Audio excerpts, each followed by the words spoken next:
देखो साइंस में ना क्या क्या इम्पोर्टेंट चीज़ आता है उसमें, इसको है ना देखना है। और कल सोमवार को क्या कर रहा है, क्या कर रहा है?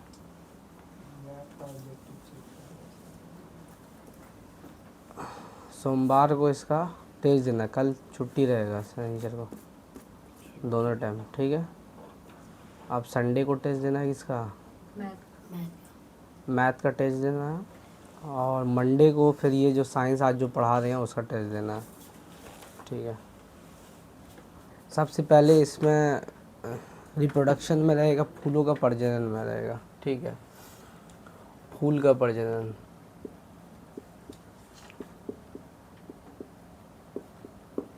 इसमें क्या क्या पूछ सकता है सवाल। सबसे पहले पूछेगा पुंग केसर किसको कहते हैं।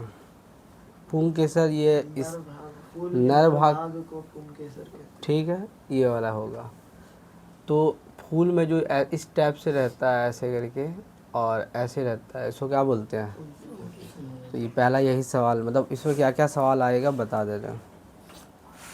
इसमें यही पहले आएगा पुंग केसर, तो ये क्या है पुंग केसर, ये फूल का क्या है, ये फूल का है नर भाग है, ये वाला पूछ लेगा।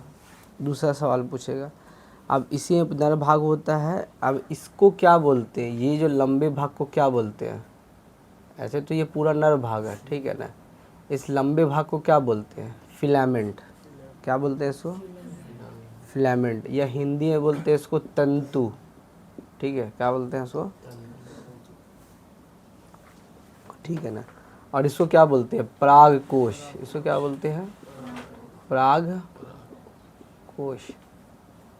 और इसी पराग कोश में कहाँ पाया जाता है, इसी पराग कोश में कहाँ पाया जाता है, परागकण पाया जाता है, ठीक है। इसी पराग कोश में कहाँ पाया जाता है, परागकण पाया जाता है। ये हो गया। तो ये क्या है, नर भाग है। ये जो है ये नर भाग है किसका, फूल का नर भाग किसको बोलते हैं, ठीक है, पुंग केसर को कहते हैं,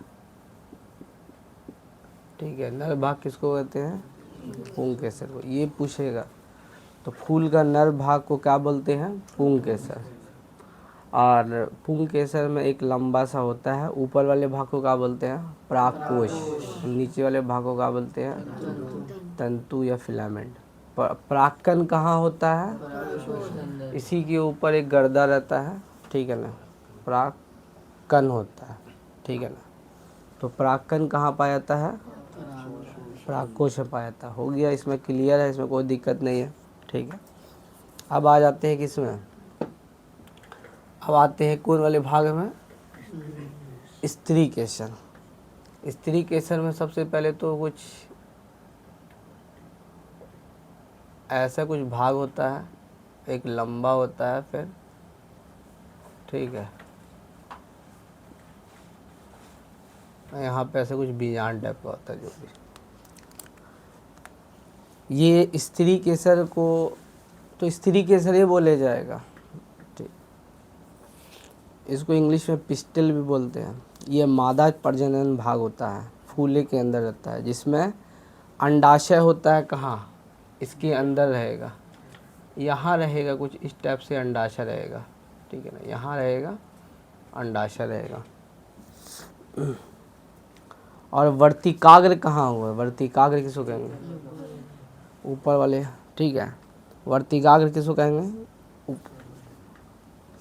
और ये वाले को क्या बोलते हैं, वर्तिका, वर्तिका कहते हैं, ठीक है। ऊपर वाले भाग को क्या बोलेंगे, वर्तिकाग्र। नीचे बीच वाले भाग को, और इसको पूरे भाग को अंडाशय कहते हैं, ठीक है ना। अंडाशय में बीजांड होता है, अंडाशय, इसी अंडाशय के अंदर बीज होता है, बीजांड होता है, बाद में ये जो बीज बनता है। तो मादा में सबसे ऊपर वाले भाग को क्या बोलते हैं, वर्तिकाग्र कहते हैं, और बीच वाले भाग को वर्तिका कहते हैं, और नीचे वाले भाग को अंडाशय कहते हैं। तो ऊपर वाले भाग को स्टिग्मा हो जाएगा, स्टाइल होता है, ओवेरी होता है, तो ये हो जाएगा। लेकिन सबसे ऊपर वाला भाग, तो पराग, ये जो पूछता है कि ऐसे जो ये फिलामेंट का इसमें परागकण है, परागकण कहाँ जाएगा, किस पर चिपकेगा, फिर उसके बाद ये परागकण नीचे जा करके यहाँ पे जो ऐसे करके बीज होता है उसी में जाके युग्म हो जाएगा। ठीक है, ये हो गया क्लियर।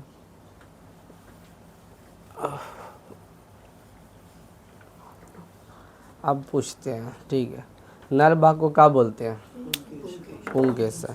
ठीक है, फिर नर भाग में कौन दो भाग होता है, परागकण होता है और पराग कोश होता है। परागकण ने बोले तंतु होता है और परागकण होता है, तंतु होता है और परागकोश होता है। हिंदी बड़ा कठिन है।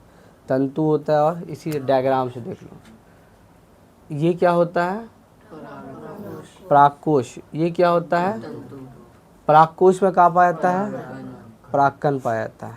ठीक है, फिर फीमेल वाले भाग में ऊपर वाले भाग को क्या बोलते हैं, वर्तिकाग्र, बीच वाले भाग को, और नीचे वाले भाग को अंडाशय। ठीक है, हो गया ये वाला भाग।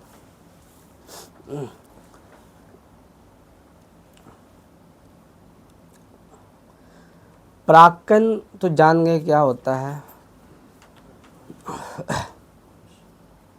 अब परागकण दो तरह से होता है, एक होता है स्वयं परागकण, एक होता है परागकण। ठीक है, परागकण कितने तरह का होता है, एक होता है, पहले होता है पॉलिनेशन, इसको कहते हैं जब परागकण फीमेल पार्ट से फीमेल पार्ट के वर्तिकाग्र तक पहुंचता है, उसको बोलते हैं पॉलिनेशन। तो वो अलग चीज़ है, वो तो नया आ सकता है। परागकण पॉलिनेशन दो तरह से होता है।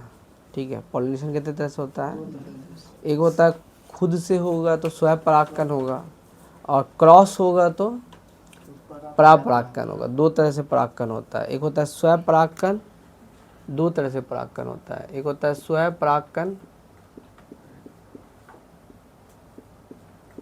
और एक होता है परागकण। दो तरह से परागकण होता है, एक होता है स्वयं परागकण होता है और एक परागकण होता है। सेल्फ पॉलिनेशन होता है, एक क्रॉस पॉलिनेशन होता है।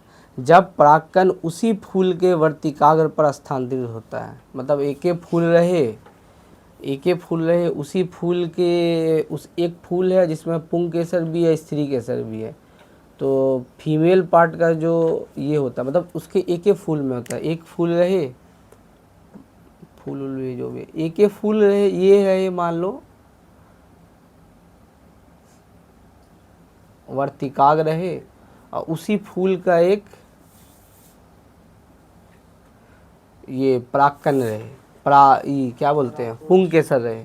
अब इसमें जो भी पॉलिनेशन हो, ये परागकण होगा, ये परागकण एक फूल के वर्तिकाग्र में पहुँचे तो इसको बोलते हैं सेल्फ पॉलिनेशन। ठीक है, लेकिन अगर है ना दो फूल रहे और एक फूल का परागकण दूसरे फूल के वर्तिकाग्र में पहुँचे तो उसको क्या बोलते हैं, तो ये वाला इम्पोर्टेंट हो गया, तो ये तो क्वेश्चन में आ जाएगा।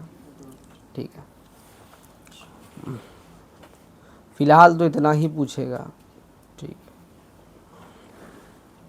ये हो गया, रोक दो तो।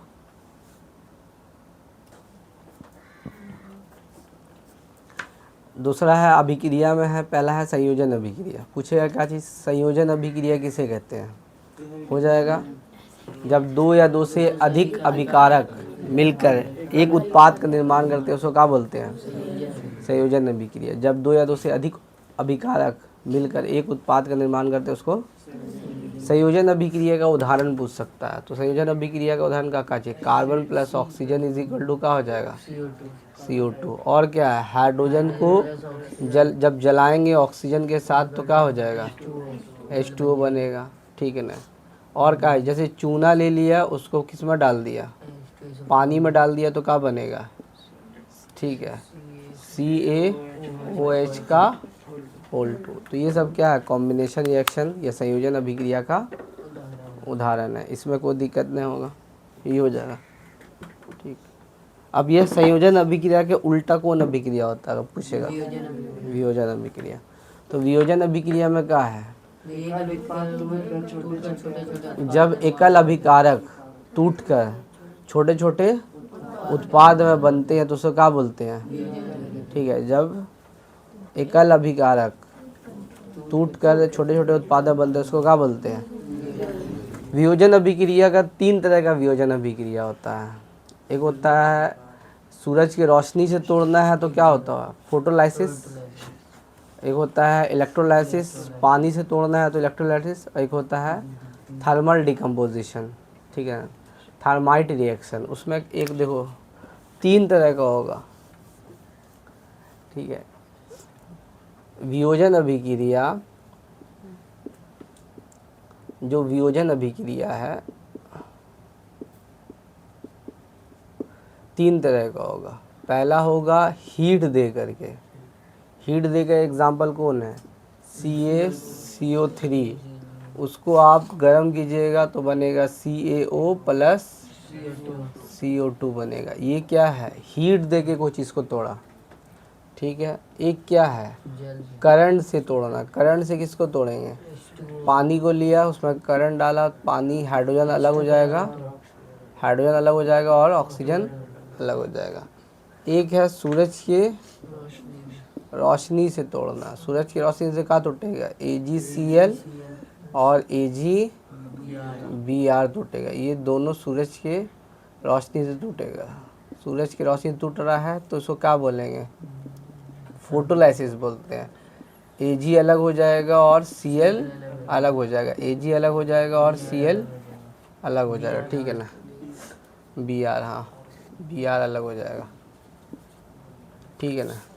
Cl2 होता है, बैलेंस सैलेंस बाद में करेंगे वो सब चीज़, ठीक है। तो वियोजन अभिक्रिया 3 तरह से होगा। अगर गर्मी से तोड़ना है तो कौन सी टूटेगा? CaCO3। उसको तोड़ेंगे तो क्या बनेगा? एक NCERT की बुक भी रख दो, ठीक है। NCERT की बुक वही लेके गई हुई है अभी तक, ठीक। अब देवे नहीं करेंगे आपको किताब। तो वियोजन अभिक्रिया जब एकल अभिकारक टूट करके छोटे छोटे उत्पाद में बनता है उसको क्या बोलते हैं? वियोजन अभिक्रिया। वियोजन अभिक्रिया 3 तरह का होता है। हीट देंगे, किसको तोड़ेंगे? CaCO3 को हीट करेंगे तो क्या बनेगा? Ca चूना बनेगा और कार्बन डाइऑक्साइड बनेगा। और उसके बाद अगर इसको तोड़ेंगे, पानी को H2O लो, करंट डालो, हाइड्रोजन अलग हो जाएगा और ऑक्सीजन अलग हो जाएगा। उसके लिए एक प्रोसेस बनाना पड़ेगा। फिर उसके बाद एक है AgCl और AgBr। सूरज की रोशनी में टूटेगा। पूछेंगे सूरज की रोशनी में कौन? AgCl और AgBr। उसको बोलते हैं फोटोलाइसिस अभिक्रिया। ये हो गया। तो वियोजन अभिक्रिया हो गया। विस्थापन अभिक्रिया, ठीक है। विस्थापन अभिक्रिया किसे कहते हैं?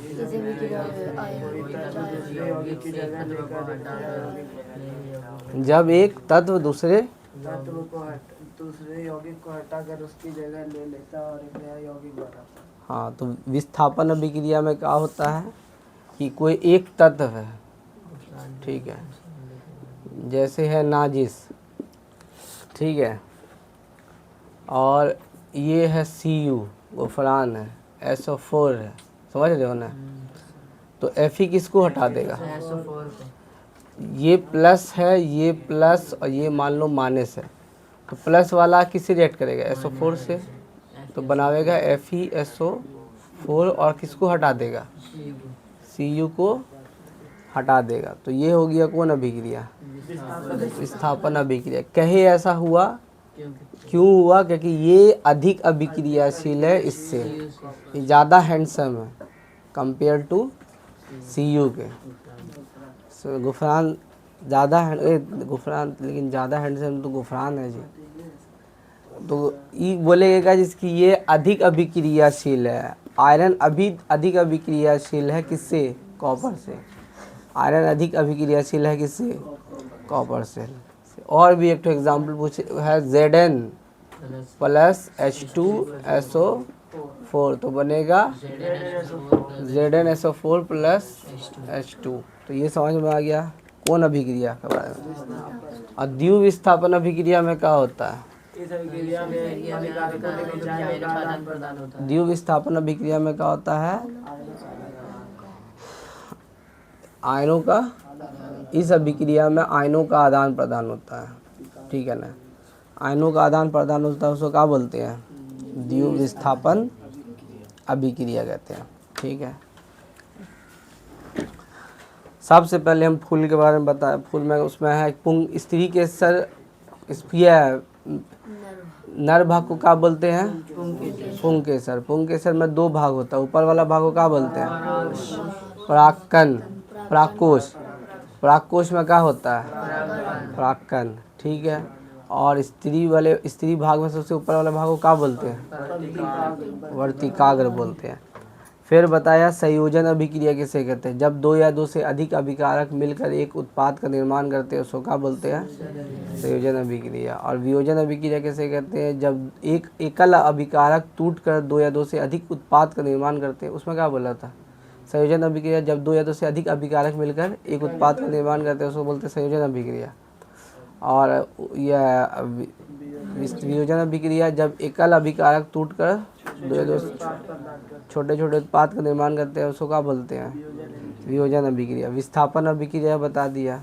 अधिक अभिक्रियाशील धातु, अधिक अभिक्रियाशील तत्व विस्थापित कर देते हैं कम अभिक्रियाशील तत्व को। इतना सब हो गया। द्विविस्थापन में आयनों का आदान प्रदान होता है, हो जाएगा। उसके बाद अब आते हैं इसमें, देखो इससे क्या क्या पूछेगा। अग्नाशय से क्या पूछ सकता है?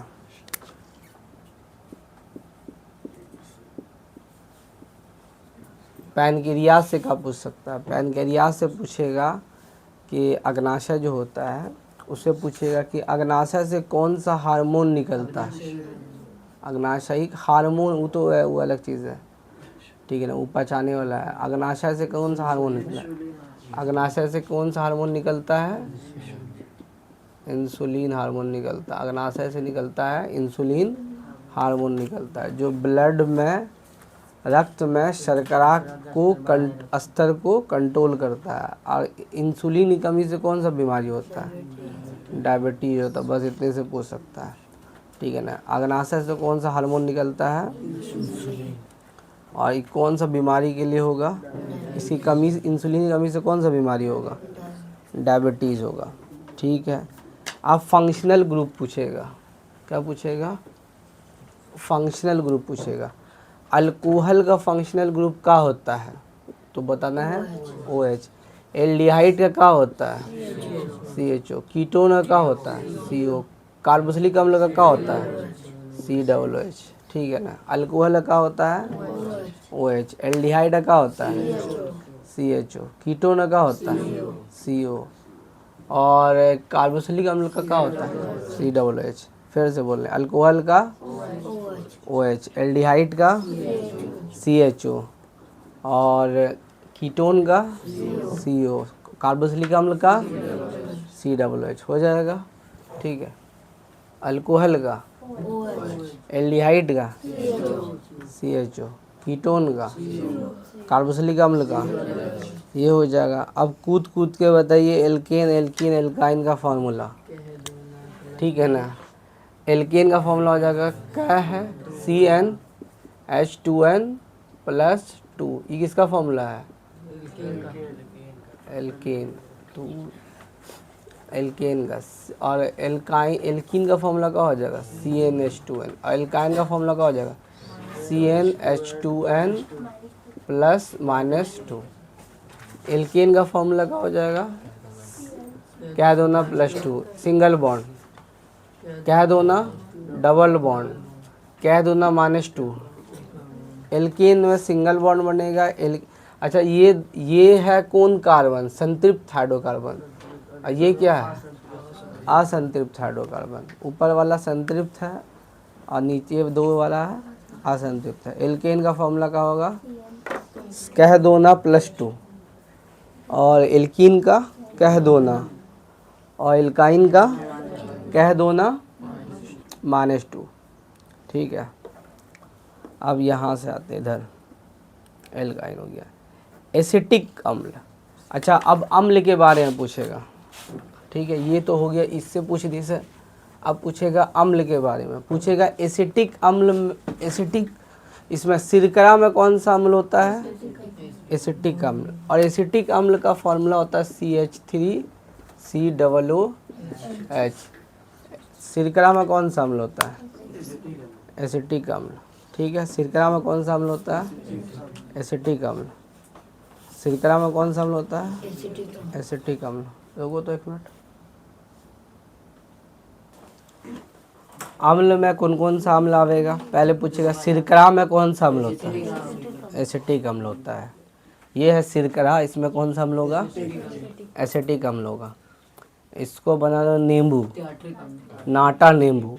नाटे नींबू में कौन सा अम्ल होगा? सिट्रिक अम्ल होगा। इमली में कौन सा अम्ल होगा? टार्टरिक अम्ल होगा। टमाटर, आहा टमाटर बड़े मज़ेदार। टमाटर में कौन सा अम्ल होगा? ऑक्जेलिक अम्ल होगा। फिर उसके बाद दूध है, दूध में लैक्टिक अम्ल होगा। फिर ये है संतरा, संतरे में कौन सा अम्ल होगा? एसिटिक अम्ल, सिट्रिक अम्ल होगा। ठीक है ना। उसके बाद है ये है ये चींटी के डंग में कौन सा अम्ल होगा? मेथेनोइक अम्ल होगा। और निटल के डंग में भी, इसमें कौन सा अम्ल है? शर्करा में कौन सा अम्ल है? एसिटिक अम्ल में। और नींबू में कौन सा अम्ल है? सिट्रिक अम्ल है। इमली में टार्टरिक अम्ल है। और टमाटर में ऑक्जेलिक अम्ल है। दूध में लैक्टिक अम्ल है। खट्टे दूध वही दही में लैक्टिक अम्ल है। संतरा में सिट्रिक अम्ल में। उसमें चींटी के डंग में, चींटी का डंग ये है मेथेनोइक अम्ल है। ठीक है, ये कौन है? हो गया, याद हो गया। ये सब अम्ल में, मतलब अम्ल में यही पूछेगा। पेन कहाँ चला गया? हाँ ठीक हो गया। अब आती है पीएच स्केल। सबसे पहले पीएच स्केल किसे कहते हैं? किसी विलयन में उपस्थित हाइड्रोजन आयन की सांद्रता ज्ञात करने के लिए एक स्केल बनाया था जिसे पीएच स्केल कहते हैं। ठीक है, किसी विलयन में उपस्थित हाइड्रोजन आयन की सांद्रता ज्ञात करने के लिए एक स्केल बनाया जिसे क्या बोलते हैं? पीएच स्केल कहते हैं। किसी विलयन में उपस्थित हाइड्रोजन आयन की सांद्रता ज्ञात करने के लिए एक स्केल बनाया, ये पीएच स्केल। पीएच स्केल का मान कहाँ से कहाँ तक होता है? 0 से 14 होता है। पीएच स्केल का मान कहाँ से कहाँ तक होता है? 0 से 14 होता है। ठीक है ना। पीएच स्केल मान कहाँ से कहाँ तक होता है? 0 से ज़्यादा होता है। यहाँ पे पीएच स्केल मान कहाँ से कहाँ तक होता है? 0 से 14 होता है। सबसे ज़्यादा एसिड होगा 0, सबसे ज़्यादा क्षार होगा 14। ठीक है। अब आती है पीएच स्केल का मान अगर 7 से कम हो, 7 से ज़्यादा हो, 7 हो तो आगे परेशान करने लगी हमको। 7 से कम हो, 7 से ज़्यादा हो, 7 हो, ठीक है, ये हो जाएगा। अब बोलेगा एक सबसे ज़्यादा अम्ल है कि 2? 1। ठीक है। और उसके बाद अब आ जाएगा जठर रस में कौन सा पीएच, कितना पीएच मान? 1.2। देखो आ गया ना। नींबू, नींबू में कौन सा पीएच मान होता है? और मिल्क ऑफ मैग्नीशिया में 10 और सोडियम हाइड्रोक्साइड में 14। अब आती है अम्ल वर्षा किसे कहते हैं? उसे अम्ल वर्षा कहते हैं। अगर अम्ल वर्षा का पीएच मान 5.6 से कम होता है उसको अम्ल वर्षा कहते हैं। और 5.5 रहेगा तो दांत वाला सड़ेगा। ठीक है। और उसके बाद हमारे शरीर का पीएच मान कहाँ से कहाँ तक? 7 से 7.8। इतने सब सवाल पूछेगा। और कोई पीएच मान से नहीं, ये कुछ पूछेगा। अब पूछेगा प्रबल अम्ल या दुर्बल अम्ल? अधिक संख्या में H+ आयन उत्पन्न करने वाले को प्रबल अम्ल, और कम संख्या में जो करेगा। और अम्ल का देता है H+ की OH-। अम्ल H+ देगा और क्षार OH- देगा। ठीक है, ये हो गया। अब आते हैं परमाणु संख्या। हाइड्रोजन की परमाणु संख्या, सोडियम की परमाणु संख्या, सोडियम का 11, मैग्नीशियम का, कैल्शियम का 20, क्लोरीन का 17, आर्गन का, पोटेशियम का 19, एल्युमिनियम का 13। ठीक है। अब उससे पूछेगा कि इसकी किसी की संयोजकता 282 है तो उसकी परमाणु संख्या कितना होगा? 12 हो जाएगा। यह पूछेगा कि इसकी एल्युमिनियम की संयोजकता या इलेक्ट्रॉनिक विन्यास बताइए। इलेक्ट्रॉनिक विन्यास 283 होगा। इलेक्ट्रॉनिक विन्यास एल्युमिनियम कितना होगा? 283 हो जाएगा। ठीक है। थोड़ा सा अभी कार्बन की संयोजकता बताओ। कार्बन का परमाणु संख्या 6, पहली बार में 2 एटम, दूसरी बार में 4, संयोजकता कितना होगा 4, ठीक है ना। कार्बन की संयोजकता 4, कार्बन की परमाणु संख्या 6। सोडियम का पूछेगा, सोडियम Na होता है,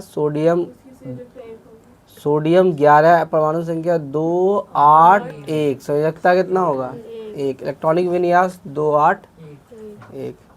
मैग्नीशियम का पूछेगा, तो मैग्नीशियम का होता है 12, 2, 8, 2, तो संयोजकता कितना होगा 2। कैल्शियम का पूछेगा, तो कैल्शियम का हो जाएगा 20, 2, 8 और 8, 2, ठीक है। तो कैल्शियम का भी क्या हो जाएगा 20। जिसके लास्ट में +1 रहे, लास्ट में 1 रहे, 2 रहे, 3 रहे, तो क्या होगा वह मेटल, धातु। इसके लास्ट में 4, 5, 6, 7 रहे, उसके क्या हो जाएगा अधातु। और जिसके लास्ट में 8 रहे, ये पहले वाले में भी 2 रह जाए, लास्ट में 8 रहे, तो उसको बोलते हैं अक्रिय गैस बोलते हैं, ठीक है ना। हो गया, ये हो गया संयोजकता। Plaster of Paris, plaster of Paris किससे बनता है जिप्सम से बनता है, जिप्सम से बनता है। जिप्सम का फॉर्मूला क्या होगा CaSO4.2H2O, ठीक है। जिप्सम का फॉर्मूला क्या होगा CaSO4.2H2O, ठीक है।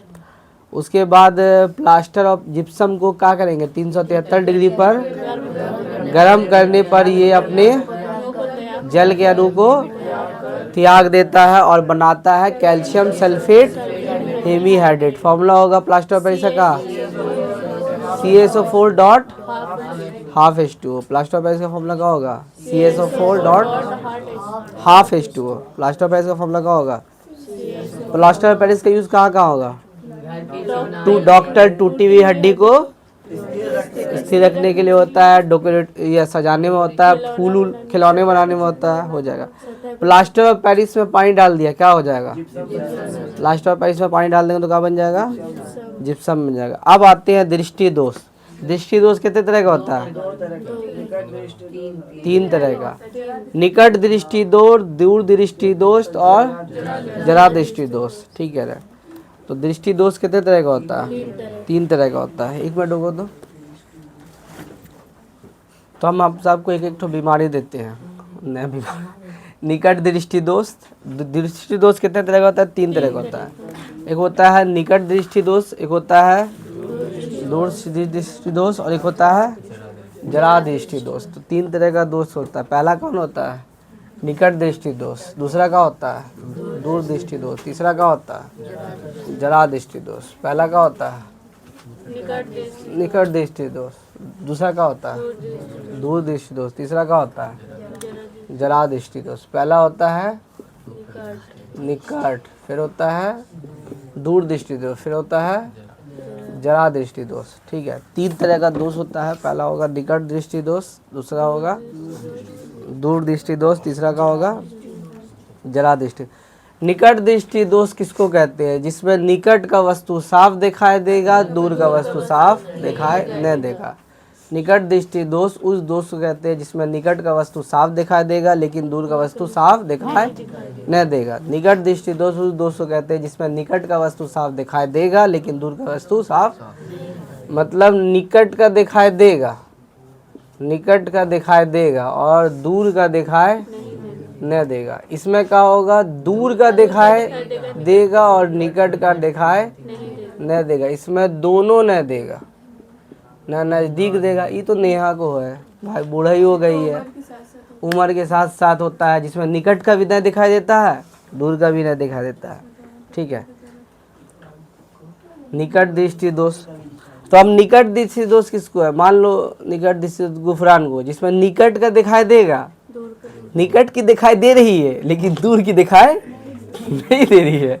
तो निकट दृष्टि दोष उस दोष को कहते हैं जिसमें निकट का वस्तु साफ दिखाई देगा लेकिन दूर का वस्तु साफ नहीं देगा। तो ये सबसे पहले है निकट दृष्टि दोष में, निकट उस व्यक्ति जिसमें निकट वस्तु दिखाई देगा लेकिन दूर का वस्तु साफ दिखाई नहीं देगा। अब सवाल पूछेगा कि निकट दृष्टि दोष में प्रतिबिंब कहाँ पे बनता है? रेटिना के पहले बनता है, रेटिना रेटिना के सामने बनता है। ये पूछता है निकट दृष्टि दोष में रखी वस्तु प्रतिबिंब दृष्टि पर रेटिना पर ना बन करके रेटिना के इसमें कहाँ बनता है? जैसे ये रेटिना है, बनना चाहिए यहाँ पे, लेकिन रेटिना के यहाँ पे बनता है। कहाँ बनता है? निकट दृष्टि दोष में रेटिना के सामने, आमने सामने, सामने बनता है। निकट दृष्टि दोष में प्रतिबिंब रेटिना पर ना बन करके रेटिना के सामने बनता है। निकट दृष्टि दोष में प्रतिबिंब रेटिना पे ना बन करके रेटिना के सामने बनता है। ये हो गया। और इसमें क्या हो जाएगा? रेटिना पे ना बन करके रेटिना के पीछे बनता है, पिच्छो बनता है, पिच्छो बनता है, मतलब पीछे बनता है। ठीक है। दूरदृष्टि दोष में दूरदृष्टि में प्रतिबिंब रेटिना पे ना बन करके रेटिना के पीछे बनता है। ठीक है, ये हो गया। इस लेंस को, निकट दृष्टि को दूर करने के लिए कौन लेंस यूज करेंगे? अवतल लेंस। और अवतल लेंस का डिजाइन कैसा होगा? ऐसा होगा। और इसको दूर करने के लिए कौन लेंस लगेगा? उत्तल लेंस। उत्तल लेंस का डिजाइन कैसा होगा? ठीक है। अच्छा, इसको कौन लेंस कहते हैं? अभिसारी की अपसारी? गलत, अपसारी। इसको क्या बोलते हैं? अभिसारी कहते हैं। तो आइए अब कूद के बताइए निकट दृष्टि दोष किसे कहते हैं और दूर दृष्टि दोष किसे कहते हैं? इसमें निकट का वस्तु साफ दिखाई देगा, लेकिन दूर का वस्तु साफ नहीं दिखाई देगा, उसको इसमें निकट का वस्तु साफ दिखाई देगा लेकिन दूर का वस्तु साफ नहीं देगा, उसको निकट दृष्टि दोष कहते हैं। अब ये बोलेगा निकट दृष्टि दोष का कारण बताइए। अब इसका कारण बताइए, ऐसा जो हो रहा है इसका कारण बताइए। ठीक है, इसका कारण क्या है कि ऐसा कारण क्या हुआ कि ये इसको बीमारी हो गया? पहला है अभिनेत्र लेंस की वक्रता का अधिक होना। ठीक है ना? क्या है? लेंस की वक्रता का अधिक होना, या नेत्र गोलक का, पहले तो करो नेत्र गोलक का लंबा हो जाना। नेत्र गोलक का क्या हो जाना? लंबा हो जाना। नेत्र गोलक का क्या हो जाना? लंबा हो जाएगा। लंबा हो जाएगा तो ज़्यादा कन्वर्ज करने लगेगा। नेत्र गोलक का क्या हो जाना? लंबा हो जाना। याद रखिएगा, नेत्र गोलक का क्या हो जाना? लंबा हो जाना। ठीक है। अभिनेत्र लेंस की वक्रता का अत्यधिक हो जाना। वक्रता क्या हो जाना? वक्रता क्या हो जाना? वक्रता अधिक हो जाना। नेत्र लेंस की वक्रता क्या हो जाएगा? अधिक हो जाएगा। ठीक है। और इसको दूर करने के लिए कौन लेंस लगेगा? अब आते हैं दूरदृष्टि। दूरदृष्टि किसको कहते हैं? जिसमें दूर का वस्तु साफ दिखाई देगा लेकिन नज़दीक का वस्तु साफ नहीं दिखाई देगा। इसमें क्या होगा कि इसके पीछे बनेगा। इसमें कौन लेंस लगेगा? उत्तल लेंस लगेगा। इसमें क्या होगा? फोकस दूरी क्या हो जाएगा? इसमें देखो पहले आ गया तो फोकस दूरी कम हो गया था, और इसमें फोकस दूरी अधिक हो जाती है। इसमें फोकस दूरी क्या हो जाती है? अधिक हो जाती है। इसमें फोकस दूरी क्या हो जाती है? अधिक हो जाती है। क्योंकि देखो पहले मान लो यहाँ पे लेंस बन रहा था, यहाँ से यहाँ तक फोकस दूरी है। अब क्या हो गया? फोकस दूरी यहाँ से यहाँ तक हो गया। इसमें फोकस दूरी क्या हो जाती है? इसमें नेत्र गोलक लंबा हुआ, इसमें नेत्र गोलक क्या हो जाएगा? छोटा हो जाएगा। थोड़ा सा नीचे बल्ज हो जाएगा। नेत्र गोलक क्या हो जाएगा? इसमें छोटा हो जाएगा। इसमें क्या हो जाएगा? बड़ा हो जाएगा। ठीक है। तो अब बताइए निकट दृष्टि दोष और दूर दृष्टि उसमें क्या अंतर है? निकट दृष्टि दोष उस दोष को कहते हैं जिसमें निकट का वस्तु साफ दिखाई देगा और दूर का वस्तु साफ नहीं दिखाई देगा। निकट दृष्टि दोष को दूर करने के लिए कौन लेंस यूज होगा? दूर दृष्टि को। ये लॉन्ग क्वेश्चन में भी आ गया, पूरा लॉन्ग क्वेश्चन फंसा दिया। ठीक है। निकट दृष्टि दोष को पहले निकट दृष्टि दोष हो गया, उसका कारण पूछेगा। निकट दृष्टि दोष का कारण क्या है? नेत्र गोलक का लंबा हो जाना या वक्रता त्रिज्या का अधिक हो जाना। और निकट दृष्टि दोष में प्रतिबिंब कहाँ पे बनता है? रेटिना के सामने बनता है। ठीक है ना। और इस दोष को दूर करने के लिए कौन लेंस यूज होगा? अवतल लेंस होगा। सबसे पहले मान लो निकट दृष्टि दोष के लिए डिफाइन करो। निकट दृष्टि दोष उस दोष को कहते हैं जिसमें निकट का वस्तु साफ दिखाई देता है लेकिन दूर का वस्तु साफ दिखाई नहीं देता है। निकट दृष्टि दोष में दूसरा का चीज था प्रतिबिंब रेटिना के सामने बनता है। फिर निकट दृष्टि दोष का कारण बताओ। निकट दृष्टि दोष का कारण यह है कि नेत्र गोलक का लंबा हो जाना या विकृतता त्रिज्या का अधिक हो जाना।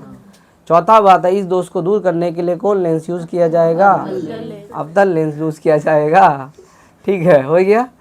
तो निकट दृष्टि दोष किसे कहते हैं? जिसमें निकट का वस्तु साफ दिखाई देता है और दूर का वस्तु साफ दिखता है, उसे निकट दृष्टि दोष कहते हैं। निकट दृष्टि दोष में प्रतिबिंब कहाँ पे बनता है? रेटिना पे ना बन करके प्रतिबिंब सामने बनता है। इस दोष को दूर करने के लिए कारण बताइए। निकट दृष्टि दोष का कारण, पहला कारण है नेत्र गोलक का वक्रता त्रिज्या का अधिक हो जाना और दूसरा कारण है नेत्र गोलक का लंबा हो जाना। तीसरा बताइए। उसके बाद लिखना है उसमें लिखना है इसकी समस्या को दूर करने के लिए कौन लेंस यूज किया जाएगा? अवतल लेंस यूज किया जाएगा। हो गया। अब आते हैं दूरदृष्टि में। दूरदृष्टि दोष किसे कहते हैं? जिसमें दूर का वस्तु साफ दिखाई देता है लेकिन नजदीक का वस्तु साफ नहीं दिखाई देता है। दूरदृष्टि दोष में प्रतिबिंब कहाँ पे बनता है? रेटिना के पीछे बनता है। इसका कारण है नेत्र गोलक का छोटा हो जाना या फोकस दूरी का लंबा हो जाना। ठीक है, हो गया। उसमें लिख दो फोकस दूरी का छोटा हो जाना, फालतू का के लिए विकृतता त्रिज्या होता लिखना। हो गया। अब उत्तल लेंस या दूरदृष्टि को दूर करने के लिए कौन लेंस यूज किया जाएगा? उत्तल लेंस यूज किया जाएगा। हो गया। अब आइए जरा दृष्टि। जरा दृष्टि में लिखना है बुढ़ापे में मांसपेशियां कमजोर हो जाती है नेहा की, इसलिए इसे दोनों बीमारी हो जाता है, निकट दृष्टि और दूरदृष्टि। इस दोष को दूर करने के लिए बायफोकल लेंस यूज किया जाता है जिसमें निकट दृष्टि का भी चश्मा होता है और दूरदृष्टि का भी, मतलब अवतल लेंस और उत्तल लेंस दोनों लेंस का यूज किया जाता है। हो गया। अब आते हैं मोतियाबिंद में।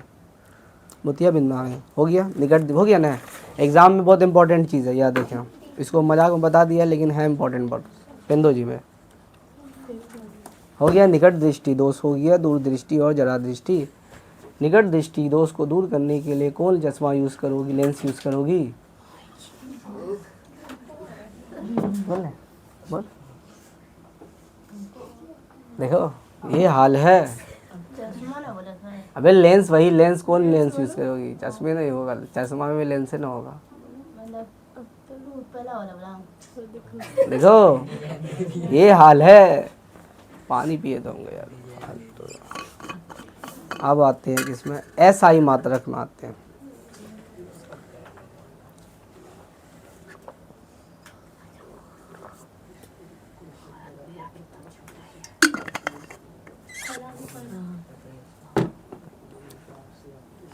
ठीक है। आवेश का एसआई मात्रक क्या होता है? ये है आवेश। आवेश का एसआई मात्रक क्या होता है? कूलम होता है। और विद्युत धारा का एसआई मात्रक क्या होता है? एम्पियर होता है। और विभवांतर का एसआई मात्रक वोल्ट होता है। लेंस की क्षमता का एसआई मात्रक, प्रतिरोध का एसआई मात्रक ओम, प्रतिरोधकता का एसआई मात्रक ओम मीटर। और भी कुछ है एसआई मात्रक में, सोच लो। और कुछ नहीं है? पक्का ने? यही चीज़ है। आवेश का एसआई मात्रक, पर विद्युत धारा का एसआई मात्रक, विद्युत धारा का एसआई मात्रक क्या हो जाएगा? एम्पियर हो जाएगा। सुभान अल्लाह, ताली बजाओ जी। आइए, वेलकम वेलकम वेलकम। आइए आइए। हटो जी। हिला रही है। कोई लाइक रे? एक मिनट रुको दे। आगे बैठो। हो गया। सबसे पहले आवेश का एसआई मात्रक क्या होता है? कूलम। विद्युत धारा का एसआई मात्रक क्या होता है? एम्पियर। विभवांतर का बैठ सही से। विभवांतर का ऐसा मतलब क्या होता है? वोल्ट। प्रतिरोध ये क्या था? ओम लेंस की क्षमता का ऐसा मतलब क्या होता है? डायोप्टर। प्रतिरोध का ऐसा मतलब क्या होता है? और प्रतिरोधकता का ऐसा मतलब क्या होता है? ओम मीटर। तो यहाँ क्या आई? इसको ने बोला था डरावे के लिए। झूठ कितना बोल रहे हैं। समझा? लगा इसको बोला था उसको, तो ये यहाँ में बैठती है, बैठ गया। तो ये जैसे जैसे बोली वैसे वैसे नाची। फिर बोलो, आवेश का ऐसा मतलब क्या होता है? कूलम। विद्युत धारा का ऐसा मतलब क्या होता है? एम्पेयर। और ये क्या है? विभवांतर का ऐसा मतलब क्या होता है? वोल्ट। लेंस की क्षमता का ऐसा मतलब वो क्या है? प्रतिरोध का ऐसा मतलब ओम। और प्रतिरोधकता का ऐसा मतलब, अच्छा ठीक है ना मारूंगा, चलो। प्रतिरोध का ऐसा मतलब ओम।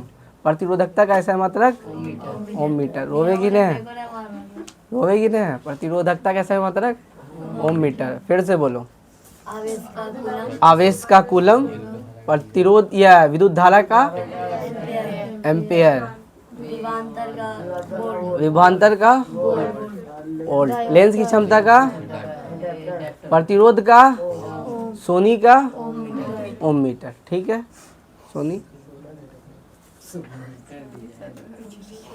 सदी में चली गए। स्टार्ट किए थे कर।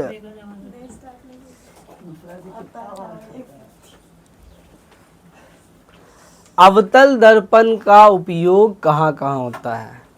अवतल दर्पण का उपयोग गुफरान दाढ़ी बनाने में किया जाता है। अवतल दर्पण का उपयोग सोलर कुकर में किया जाता है। अवतल दर्पण का उपयोग हेडलाइट में किया जाता है। अवतल दर्पण का उपयोग और क्या होता है? मेकअप में किया जाता है, वो जो मेकअप करती है लड़की लोग। ठीक है। उत्तल दर्पण का उपयोग कार के साइड मिरर में होता है। ठीक है, हो गया। अवतल दर्पण का उपयोग सर्च लाइट में भी किया जाता है। तो अवतल दर्पण का उपयोग किस में किया जाता है? मान लो डॉक्टर दांत को, डॉक्टर लोग देखता है दांत को बड़ा करने के लिए अवतल दर्पण का उपयोग करता है। ये डॉक्टर, अच्छा डॉक्टर वो है, डॉक्टर दांत को बड़ा करने के लिए किया जाता है। ठीक है ना। अवतल दर्पण का उपयोग शेविंग मिरर में किया जाता है। ठीक है ना। सोलर कुकर में किया जाता है। अवतल दर्पण का उपयोग सर्च लाइट में किया जाता है। अवतल दर्पण का उपयोग मेकअप में किया जाता है। ठीक है ना। उत्तल दर्पण का उपयोग, इसके सोनी के पास कार है, सोनी कार के साइड मिरर में यूज करती है। ठीक है, ठीक है सोनी, अंदर अंदर खुश हो रही है, खुश हो रही है दिया सुहाग सुनी। ठीक है, अवतल दर्पण हो गया, उत्तल दर्पण।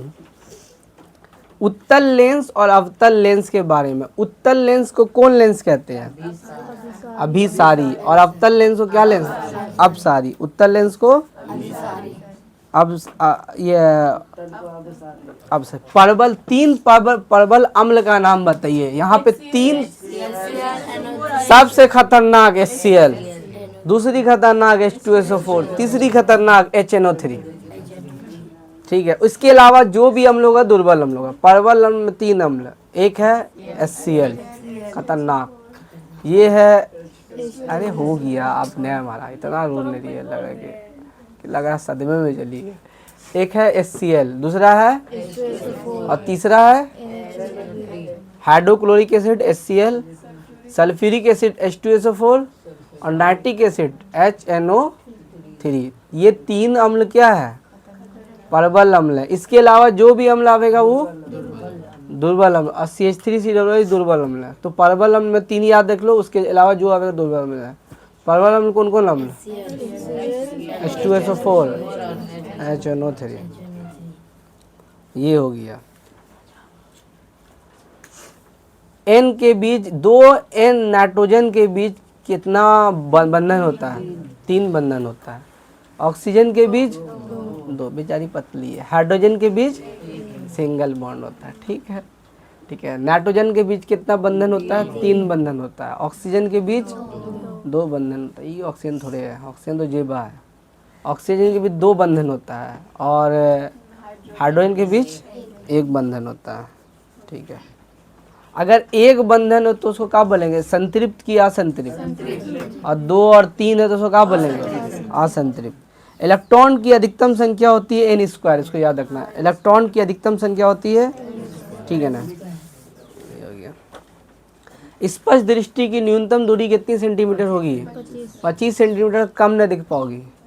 और निकट यह अधिकतम संख्या कितनी होगी, अनंत। ये हो गया।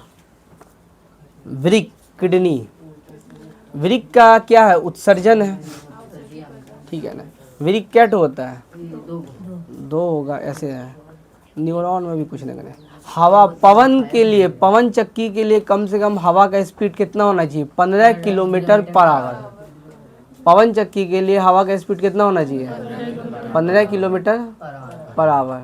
पवन चक्की के लिए हवा का स्पीड कितना होना चाहिए, पर आवर। पवन चक्की के लिए हवा का स्पीड कितना होना चाहिए।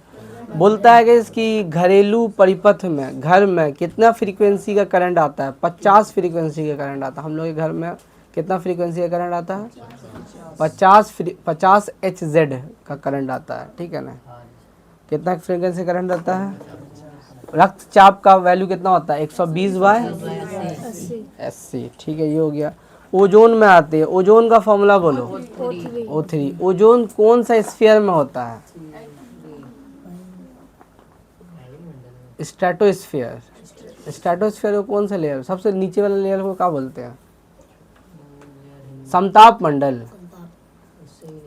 अरे स्ट्रेटोस्फीयर में होता है। ओजोन कौन लेयर में होता है, ओजोन का फॉर्मूला क्या होता है, ओजोन का फॉर्मूला क्या होता है, O3 पूछेगा। ओजोन किसका बना होता है, ऑक्सीजन के 3 मॉलिक्यूल्स का बना होता है। ओजोन क्या करता है, सूरज की पराबैंगनी किरणों को रोकता है। ओजोन की ओजोन के छेद से किसके कारण छेद हो रहा है, CFC, क्लोरोफ्लोरो कार्बन के अंदर। अब आते हैं, कौन सा धातु है जो कमरे के ताप पर द्रव अवस्था में रहता है, मरकरी। और कौन सा अधातु है जो कमरे के ताप पर, ब्रोमीन, ठीक है। कौन सा अधातु होता है जो चमकीला होता है, और कौन सा धातु है जिसको हाथ पर रखने पर पिघल जाएगा, गैलियम और सीजियम, ठीक है। हो गया। पीतल किससे बनेगा, कॉपर और जिंक मिलेगा तो पीतल बनेगा। पीतल किससे बनेगा, कॉपर और जिंक मिलेगा तो पीतल बनेगा। और कांसा बनेगा, कॉपर और टीन मिलेगा तो कांसा बनेगा, ठीक है। कॉपर और टीन मिलेगा तो कांसा बनेगा, ठीक है। और सोल्डर बनेगा सीसा और टीन से। सोल्डर किससे बनेगा, सीसा और टीन से। पीतल किससे बनेगा, कॉपर और जिंक से। पीतल किससे बनेगा, कॉपर और जिंक से। पीतल किससे बनेगा, कॉपर और जिंक से। और कांसा किससे बनेगा, कॉपर और टीन से। और सोल्डर किससे बनेगा, सीसा और टीन से। सोल्डर किससे बनेगा,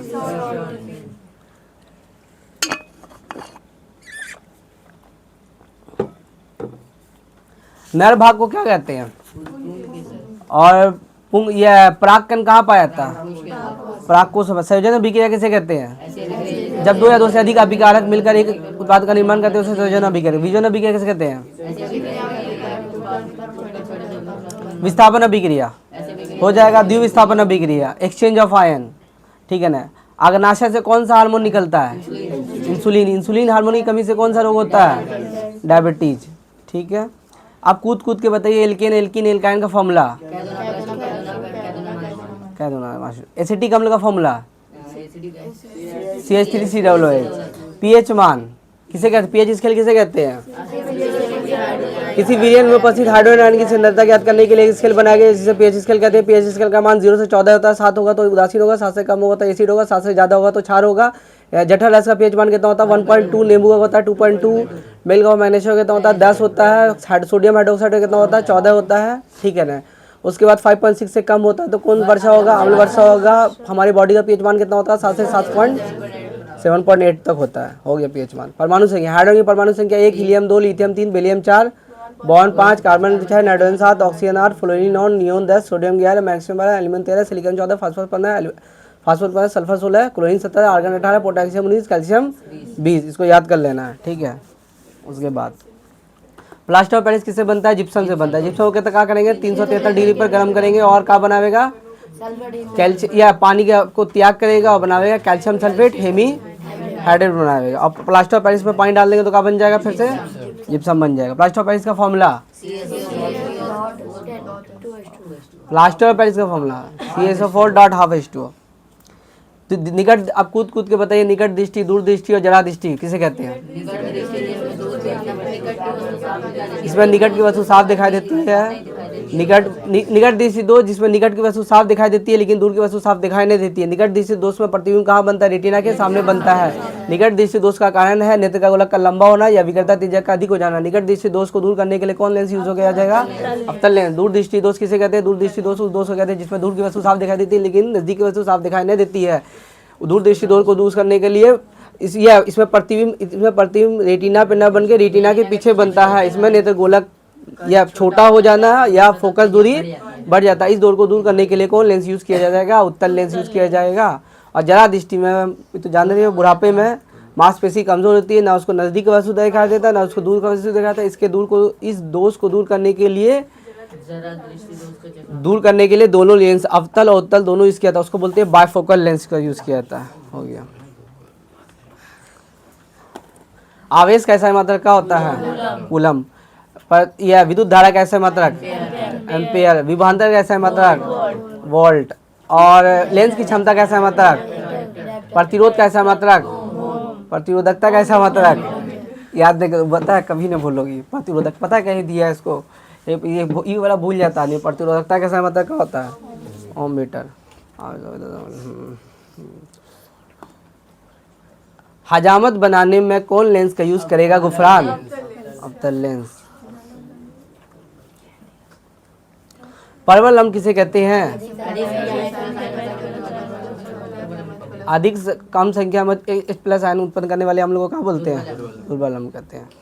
नाइट्रोजन के बीच कितना बंधन होगा? 3। ऑक्सीजन के बीच 2। हाइड्रोजन के बीच 1। इलेक्ट्रॉन की अधिकतम संख्या कितनी होती है? n²। ठीक है ना। स्पर्श दृष्टि की न्यूनतम दूरी ऑप्शन में 25 मीटर भी होगा। देखियो अबे नहीं, वो तो ऑप्शन में गड़बड़ावेगा। पवन के चक्की के लिए कम से कम कितना किलो, मतलब हवा का स्पीड? हमारे घर में कितना फ्रीक्वेंसी घट आता है? 50। ब्लड प्रेशर कितना, कहाँ से कहाँ तक होता है? ओजोन का फॉर्मूला, ठीक है, ओजोन में समझे। कमरे, कौन धातु है जो कमरे के ताप पर द्रव अवस्था में रहता है? कौन धातु है जो कमरे के ताप पर? ब्रोमीन। ठीक है ना। पीतल किससे बनेगा? कॉपर और जिंक। कांसा? सोल्डर? ठीक है। अब आते हैं, बोलेगा लेंस या दर्पण का सूत्र पूछेगा तो बोलना है 1/v plus 1/u is equal to 1/f। दर्पण का सूत्र पूछेगा तो बोलना है 1/v plus 1/u is equal to 1/f। दर्पण का सूत्र पूछेगा तो क्या बोलना है? 1/v plus 1/u is equal to 1/f। दर्पण का सूत्र पूछेगा तो क्या बोलना है? 1/v plus 1/u is equal to 1/f। ये है दर्पण और ये है लेंस। ठीक है। दर्पण में कौन? दो दर्पण, अवतल दर्पण, उत्तल दर्पण। लेंस में अवतल लेंस, उत्तल लेंस जो भी। तो दर्पण का सूत्र फॉर्मूला क्या होता है? 1/v प्लस 1/u, ये दोनों आगे पीछे भी होगा, इज इक्वल टू 1/f। ऐसा नहीं है, एग्जाम में ऐसे भी दे देगा 1/f is equal to 1/v plus 1/u। Lens का फॉर्मूला 1/v पहले होना चाहिए minus 1/u is equal to 1/f।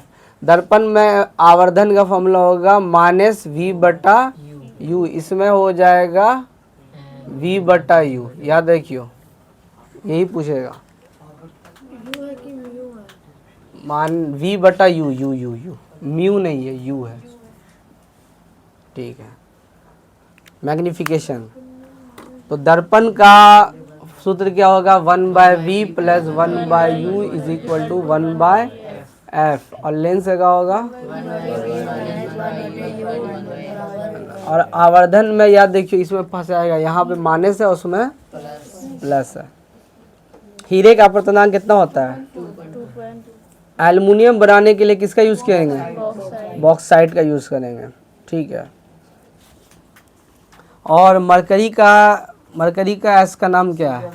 सिन्नेबार, ठीक है ना। फॉर्मूला अब आते हैं, फॉर्मूला एक फॉर्मूला है, ये तो ये फॉर्मूला हो गया। अब एक आते हैं दर्पण हो गया,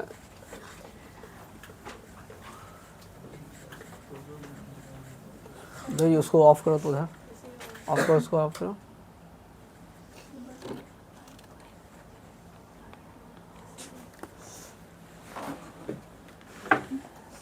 बोले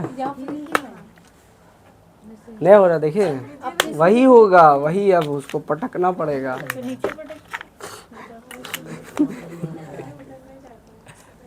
अब हो ही नहीं रहा। नहीं आप चला दो।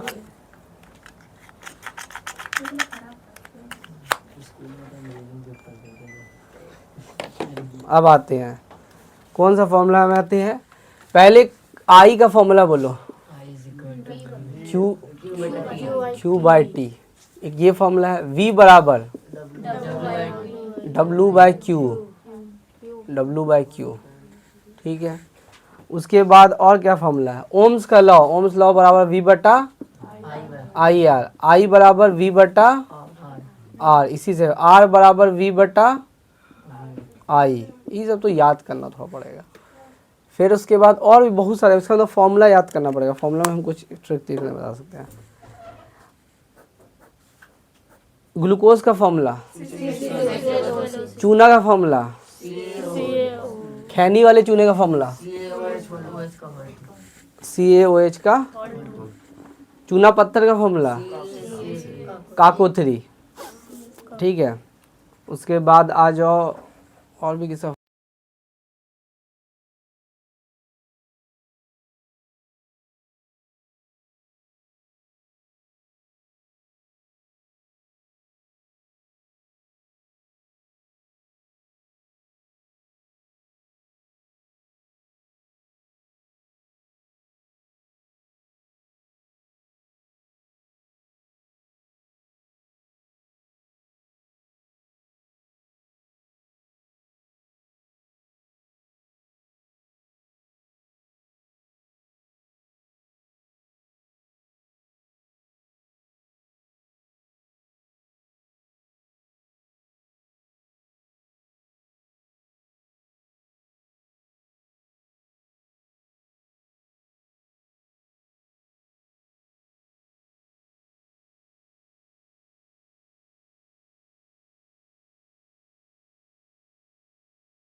पादप हार्मोन हो गया है। जेवा लिखी जाए।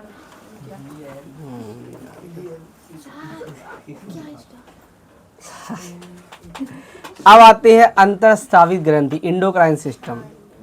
एक ग्रंथि जो होता है इंडोक्राइन सिस्टम, इसमें क्या क्या आएगा। एक ग्रंथि होता है जो ब्रेन के नीचे होता है, उसको बोलते हैं पीयूष ग्रंथि। ये ग्रंथि है पीयूष ग्रंथि। अब ये ग्रंथि को मास्टर ग्रंथि कहते हैं, क्योंकि सारे इंडोक्राइन ग्लैंड में सारे ग्रंथि को कंट्रोल यही करता है पीयूष ग्रंथि। तो पीयूष ग्रंथि पिट्यूटरी ग्लैंड कहते हैं, इसको मास्टर ग्लैंड कहते हैं। इसी के कारण आदमी लंबा, ज़्यादा हार्मोन हो जाएगा तो लंबा, कम हार्मोन हो जाएगा तो नाटा हो जाएगा। तो जो ग्रंथि होता है, ये जो बता देते हैं, ये इस टाइप से है। इंडोक्राइन ग्लैंड स्ट्रक्चर, ये देखो, ये जो पहला ग्लैंड के बारे में बताते हैं, ये ग्लैंड है, देखो सबका एक नाम दे देते हैं। ये है पीयूष ग्रंथि, यहाँ पे ये जो है, ये यहाँ पे ग्रंथि है, उसका नाम है पीयूष ग्रंथि, ठीक है। और ये जो ग्रंथि होगा थोराइड ग्रंथि, गले पे पीछे मेरे पड़ गए, थोराइड ग्रंथि, वो थोराइड ग्रंथि, ठीक है, याद रहेगा। ये ग्रंथि है, यहाँ पे रहेगा थोराइड ग्रंथि, ठीक है। और किडनी के ऊपर एक ग्रंथि होगा, उसका नाम होगा एड्रेनल ग्रंथि, एड्रेनल ग्लैंड। किडनी के ऊपर एक ग्रंथि होगा, उसको क्या नाम होगा, ग्रंथि होगा, ठीक है ना। और मेल में एक ग्रंथि होगा, इसमें अंडाशय में टेस्टिस, ठीक है। और फीमेल में होता है, यहाँ पे होता है ओवेरीज। और एक होता है पैनक्रियाज, उसमें एक पैनक्रियाज भी एक ग्रंथि है, जो इंडोक्राइन भी एक्सोक्राइन दोनों सिस्टम में काम करता है। अब यहाँ पर से क्या बताना है मुझे, सबसे पहले है ये पीयूष ग्रंथि है। पीयूष ग्रंथि को कौन ग्रंथि कहते हैं, इस क्योंकि ये ग्रंथि सारे ग्रंथि को नियंत्रण करता है, कंट्रोल करता है, ठीक है। और ये वृद्धि हार्मोन, ठीक, ये ज़्यादा निकले लगेगा तो आदमी लंबा, नाटा, जो भी यही होता है, हो गया। एक ग्रंथि का नाम है थोराइड ग्रंथि। थोराइड कहाँ पे होगा, यहाँ पे, कहाँ होगा, थोराइड ग्रंथि। ये मेटाबॉलिज्म को, जो खाना पचाना उचाना को कंट्रोल करता है, ठीक है ना। और थायराइड ग्रंथि से जो हार्मोन निकलता है, थायरोक्सिन हार्मोन निकलता है, और इसकी कमी से कौन सा बीमारी हो जाता है, घेगा। घेगा मतलब जो भी होता है, और घेगा कौन सा, आयोडीन की कमी से घेगा होता है, ठीक है, हो गया। और किडनी के ऊपर जो ग्रंथि होता है उसको क्या बोलते हैं, एड्रेनल ग्रंथि, एड्रेनल ग्रंथि, ठीक है। ये तनाव एड्रेनल ग्रंथि इसको बोलते हैं, इसको है ना फाइट वाला ग्रंथि कहते हैं। जहाँ मुसीबत होगा दिमाग और काम करना तेज करना स्टार्ट करते हैं, मुसीबत के टाइम तुमको और पावर दे देगा, मजबूती कर देगा। तो ये हो गया एड्रेनल ग्रंथि। और एक होता है अग्नाशय, होता है, अग्नाशय से कौन सा हार्मोन निकलता है, इंसुलिन, जो ब्लड शुगर को कंट्रोल करता है, ब्लड शुगर को कंट्रोल करता है। प्रजनन में होता है पुरुष के वृषण में कौन सा हार्मोन होता है, टेस्टोस्टेरोन। और महिला में कौन होता है, एस्ट्रोजन, जो प्रजनन करने और सेक्स को उत्तेजित करने के लिए ये हार्मोन होता है, ठीक है। ये सब हो गया, बता दिया। तो ये सब बता दिए, फिर से बोल दें। फिर यहाँ पे कौन सा ग्रंथि होता है, पीयूष ग्रंथि। पीयूष ग्रंथि को कौन ग्रंथि कहते हैं, मास्टर ग्रंथि। इसके कारण समझ में आ गया पीयूष ग्रंथि। उसके बाद नीचे आ जाती है यहाँ पे थोराइड ग्रंथि, थायरोक्सिन हार्मोन निकलेगा, इसके से घेगा रहेगा इसी के कारण। उसके बाद किडनी के ऊपर कौन ग्रंथि होगा, एड्रेनल, हो गया। चलो इधर क्लियर हो गया। अब आते हैं हम, आरबीसी का लाइफ पीरियड कितने साल का होता है, हीमोग्लोबिन किस में रहेगा, आरबीसी में। डब्ल्यूबीसी वाइट ब्लड सेल, इसका होता है 12 से 12 दूध होता है। ये दोनों पैदा होता है मेरुरज्जा में, मरेगा भी वहीं। दर्पण का सूत्र लेंस का फॉर्मूला, इतना तो हो गया है, हो गया। फिर से पूछते हैं, पराग कण कहाँ पाया जाता है, ठीक है, 2 मिनट।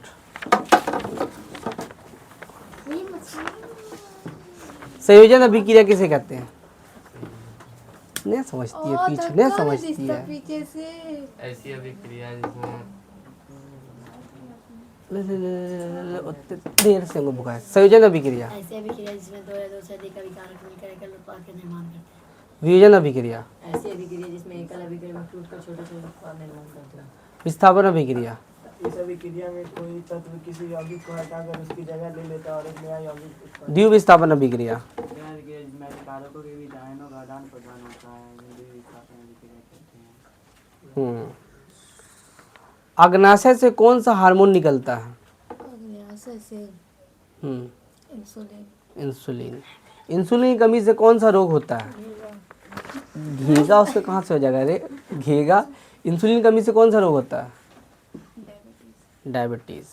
ठीक, तेरा फिर किस्मत खराब हो गया। अब कूद कूद के बताइए एल्केन एल्कीन एल्काइन का फॉर्मूला। कह दो ना, ये जानो ये कहना ठीक है ना। हाँ, सिरका में कौन सा अम्ल होता है? बोले नींबू, तेरे में कौन सा अम्ल होता है? कौन जी? सिट्रिक। इमली में कौन सा होता है? टमाटर बोल। दूध, दूध में ऑक्जेली। दे दे दे दे दे दे दे, हाँ दे दे दे दे, अभी इधर तो दे। हाँ, दूध में कौन सा अम्ल होता है? लैक्टिक। चींटी के डंग में, नेहा के डंग में कौन सा अम्ल होता है? मेथनोइक। ठीक है। संतरे में कौन सा अम्ल होता है? संतरे में सिट्रिक। हो गया, चलो ये हो गया। मैग्नीशियम की परमाणु संख्या? मैग्नीशियम की परमाणु संख्या 12। ठीक है। प्लास्टर ऑफ पेरिस का formula? CSO4.2 plaster of Paris किससे बनता है? ये जब पढ़ाई थे हम थे इस टाइम। रुके बता रही हूँ। रुके मैं बता रही हूँ। कितना मारिएगा सर? छोड़ उसको।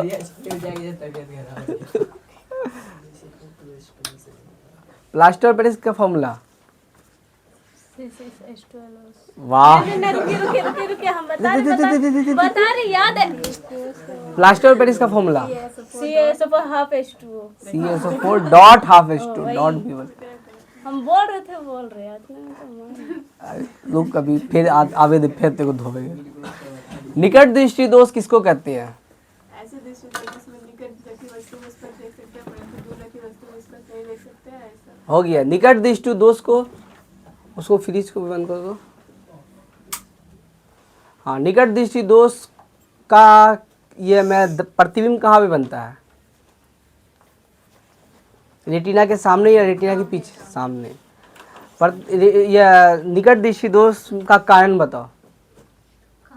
हाँ,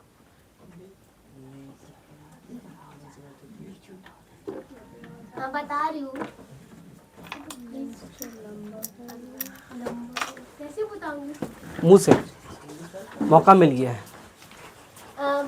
तो क्या बोली थी? पहले बता रही हूँ ना। हाँ तो बोलते हैं आप, ये तो धोवेंगे उसके बाद। 1 मिनट। 20 की दूरी। अरे दे दे दे दे दे। नेत्र गोलक का लंबा हो जाना या यार छोटा निकट दृष्टि दोष को दूर करने के लिए कौन लेंस यूज होगा? अफ्तर अफ्तर लेंस होगा। दूर दृष्टि दोष किसको कहते हैं? वस्तु दिखाई देती है निकट की वस्तु दिखाई नहीं देती। हो गया। इधर आना है फिर कि उधर जाना है? दूर दृष्टि को दोष को दूर करने के लिए कौन लेंस यूज होगा? उत्तल लेंस होगा। दूर दृष्टि दोष का कारण बताओ। एक तो ते कारण है बता दे, हिंट दे दिया। दूर दृष्टि को दोष को दूर करने के लिए कौन लेंस यूज होगा? कारण बता, कारण बता। नेत्र दृष्टि नेत्र गोलक का छोटा हो जाना और फोकस दूरी का बड़ा बढ़ जाना। बंद हो गया। हाँ, बन रहा सर।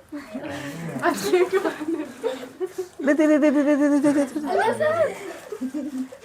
पागल, तू फिर बोल कह रही थी। दे दे दे दे दे ना तो इतना करा भी फिर मार अच्छे से कुछ हो भी रहा था, बीच में टोक दिए बदमाश। कहाँ बोल रहे वीडियो रोक वो तब मारेंगे। अल्लाह अब तो और मारेंगे, रुको तो फोकस करके मारेंगे, रुको जी। लो जी अब इसी को पहले फोकस करते हैं। हाँ स्टार्ट कहाँ से करेंगे, कहाँ से थे? हाँ नेत्र गोलक का लंबा हो जाना। ये दूरदृष्टि को दूर करने के लिए कौन लेंस यूज होगा? ये हो गया था।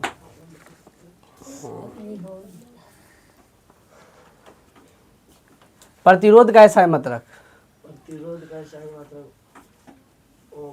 प्रतिरोधकता कैसा है मतलब? ओम मीटर।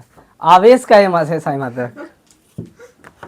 आवेश का हम बता रहे, मारिए मारिएगा नहीं, पहले हफ्ते बता नहीं बता। आवेश का इधर जा, इधर हाथ ध्यान। याद था, रुकिए ना। Coulomb coulomb. पर ये इसको फंसावेंगे आप पहले। विद्युत धारा कैसा है मतलब? अब ते गई आज। विद्युत धारा कैसा है मतलब? अरे हाथ तो दे, इधर दे, हाँ बंद करके मारिए, इधर दे। हाँ विद्युत धारा कैसा है मतलब? एम्पियर। विभवांतर कैसा है मतलब? वोल्ट। प्रतिरोध कैसा है मतलब? प्रतिरोधकता कैसा है मतलब? ओम मीटर। चलिए सर। लेंस की क्षमता कैसा है मतलब? लेंस की क्षमता कैसा है मतलब? डायोप्टर। बच गया। परवल हम किसे कहते हैं? H+ अधिक अधिक संख्या में। अधिक संख्या में H+ आयन उत्पन्न करने को परवल बोलते हैं। और दुर्बल हम किसे कहते हैं? कम H+ आयन उत्पन्न करने वाले को दुर्बल मानते हैं। 3 अम्ल का नाम बता, डायरेक्शन दे के बतावेगा ना तो मार खागा। HCl, हाँ NO3, HNO3 HNO3, E ये लगा थोड़ा ज्यादा आता है। H2 support. H2, खतरनाक है तीनों, बता दे रहे हैं यहाँ देखियो, हम जाने हैं ना। हो गया, इधर हो गया। नाइट्रोजन के बीच कितना बंधन बनता है? 3। ऑक्सीजन के बीच? 2। हाइड्रोजन के बीच? 1। पवन के लिए स्पीड कितना होना चाहिए मतलब पवन? ब्लड प्रेशर का मान? ओजोन का फॉर्मूला? O3। कौन धातु जो कमरे के तार पर द्रव अवस्था में रहता है? कौन धातु जो कमरे के तार पर? ओ धातु। ठीक है। कौन सा धातु जो होता है चमकीला होता है? आयोडीन। ये खत्म हो गया लगा बैटरी। ठीक है, इतना हो गया। कितना देर तक हो गया?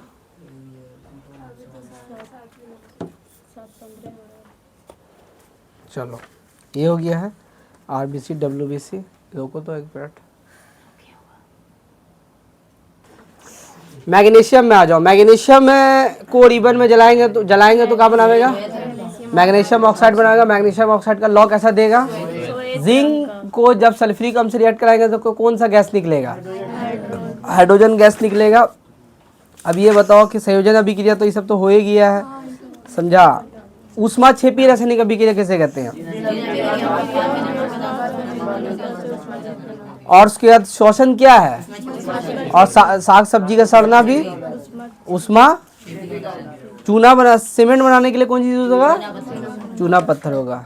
ठीक है, हो गया इधर सब तो हो गया है। विस्थापन, द्वितीय विस्थापन, अवक्षेपन, ऑक्सीकरण क्या है?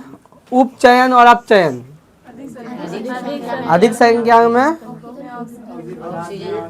अधिक संख्या किसी पदार्थ में ऑक्सीजन की वृद्धि होती है तो, किसी पदार्थ में ऑक्सीजन का ह्रास होता है तो अपचयन। रिडॉक्स अभिक्रिया।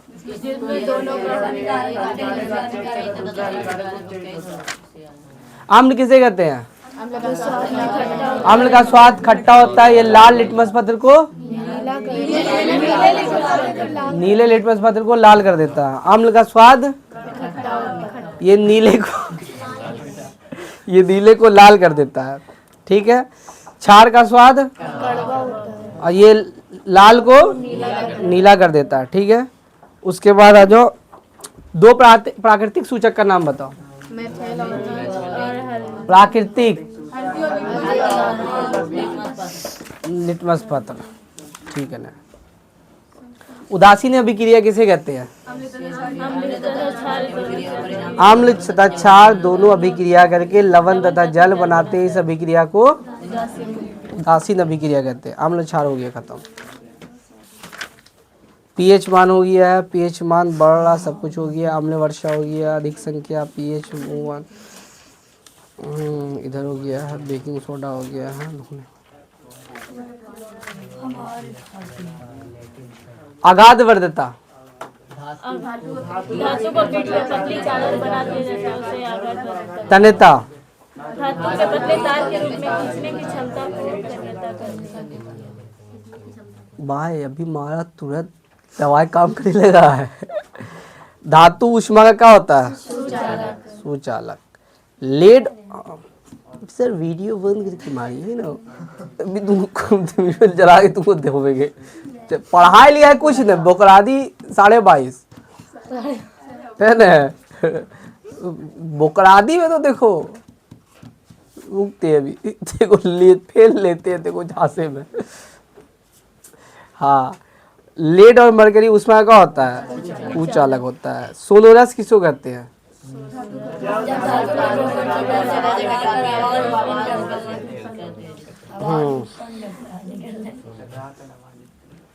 हो गया, ये सब तो हो ही गया। सबसे कठोर प्राकृतिक पदार्थ बताओ। हीरा। कौन धातु है जिसको चाकू से काटते हैं? सोडियम, लिथियम और पोटेशियम। ठीक है। उभयधर्मी ऑक्साइड किसे कहते हैं? ऐसा धातु ऑक्साइड जो अम्ल से भी अभिक्रिया करता है।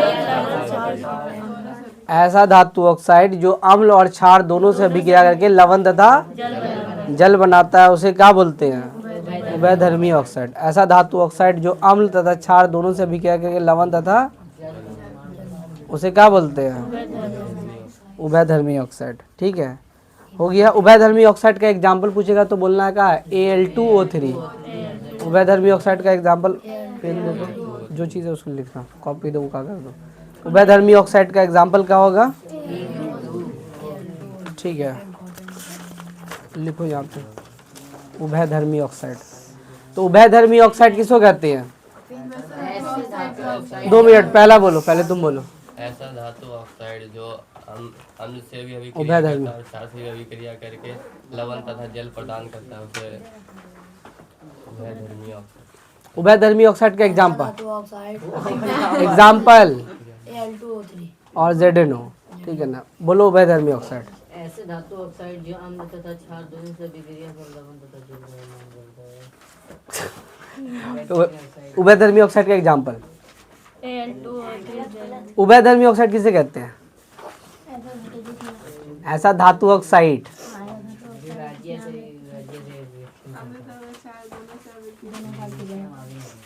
ऐसा धातु ऑक्साइड जो अम्ल तथा क्षार दोनों। अभिक्रिया करके लवण और सब में बोली निकले हैं सर। वीडियो बंद कीजिए। ये थोड़ी बोला था जब अब रुकने ते भी तो पूरा रोस्ट करेंगे ते बदमाश। पढ़ाई लिखाई नहीं कर रही है। हैं? क्या हुआ? हो गया। तो ऐसा धातु ऑक्साइड बंद हो गया जी। पंखा चला दो जी, छोड़ दो। ठीक है। एनएडीकरण, एनएडीकरण लिखो। एनएडीकरण छोटा छोटा लिख भाई, उतना भी बहुत उसमें हटाना है। एल्युमिनियम पर मोटी ऑक्साइड परत बनाने की प्रक्रिया को क्या बोलते हैं? बोलते जाओ। एल्युमिनियम पर मोटी परत चढ़ाने की प्रक्रिया को एनएडीकरण। एरो दो यहाँ पे, एल्युमिनियम दे दो बस। एल्युमिनियम पर मोटी ऑक्साइड परत की चढ़ाने की प्रक्रिया को क्या बोलते हैं? थोड़ी थोड़ी देर बाद बंद भी कर देना। ठीक है ना। एनएडीकरण बोलो।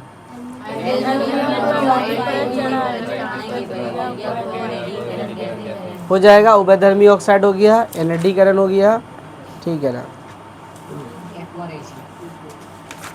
एक्वारेजिया, एक्वारेजिया में, एक्वारेजिया खाली लिख दो। एक्वारेजिया में हाइड्रोजन कितना रहता, सबसे ज़्यादा HCl रहता है, कितना HCl 3 अनुपात, और HCl और नाइट्रिक अम्ल का मिश्रण होता है ना। हो जाएगा, याद हो जाएगा, याद तो है ना, खत्म। सबसे अधिक अभिक्रियाशील धातु पोटेशियम, और सबसे कम हो जाएगा कौन, गोल्ड, ठीक है। ये सब हो गया है। गैंग किसको बोलते हैं, गैंग लिखो। पृथ्वी से खनिज अयस्क निकालोगे तो उसमें मिट्टी, रेत, ये जब गंदगी रहेगा उसको क्या बोलेंगे, गैंग कहते हैं, ठीक है। उसके बाद आ जाओ, ये इम्पोर्टेंट है कि भर्जन और निस्तापन। भर्जन में क्या होगा, सल्फाइड अयस्क को वायु की उपस्थिति में, भर्जन में लिखो एस का लिखो, भर्जन में, हाँ, भर्जन और निस्तापन। भर्जन में क्या लिखना है, सल्फाइड अयस्क को वायु की उपस्थिति में अधिक ताप पर गर्म करने पर यह ऑक्साइड में परिवर्तित होता है, इस प्रक्रिया को क्या बोलते हैं। और निस्तापन किसको कहते हैं, कार्बोनेट अयस्क को सीमित वायु में अधिक ताप पर गर्म करने पर यह ऑक्साइड में बदलता है, तो उसको क्या बोलते हैं, निस्तापन। भर्जन बोलो, सल्फाइड अयस्क को वायु की उपस्थिति में अधिक ताप पर गर्म करने पर यह सल्फाइड अयस्क को वायु की उपस्थिति में अधिक ताप पर गर्म करने पर यह ऑक्साइड में बदलता है, ऐसे क्या बोलते हैं। और निस्तापन किसको क्या बोलते हैं, कार्बोनेट अयस्क को सीमित वायु में अधिक ताप पर गर्म करने पर यह ऑक्साइड में परिवर्तित कर लेता है उसे।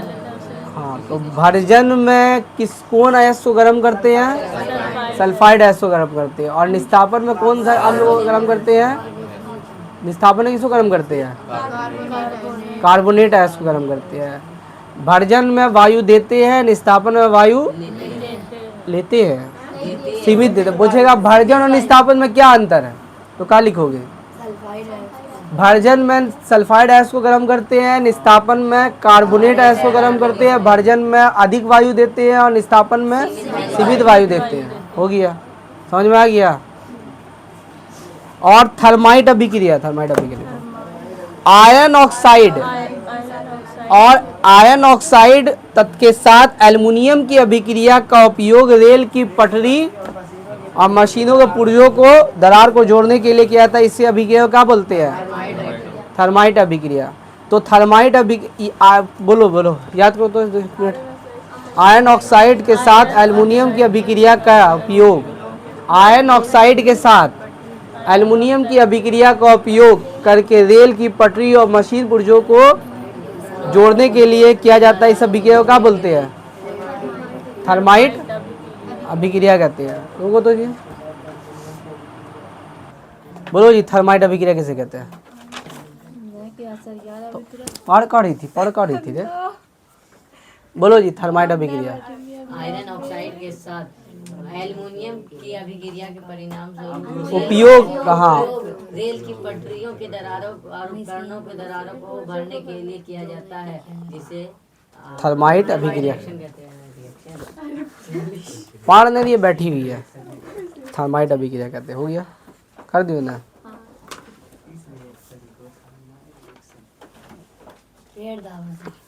रे शिकवाद हुआ।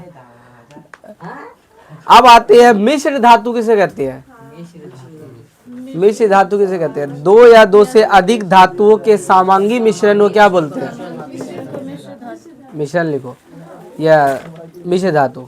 2 या मिश्र धातु किसे बोलते हैं, 2 या 2 से अधिक धातुओं के समांगी मिश्रण को मिश्र धातु कहते हैं।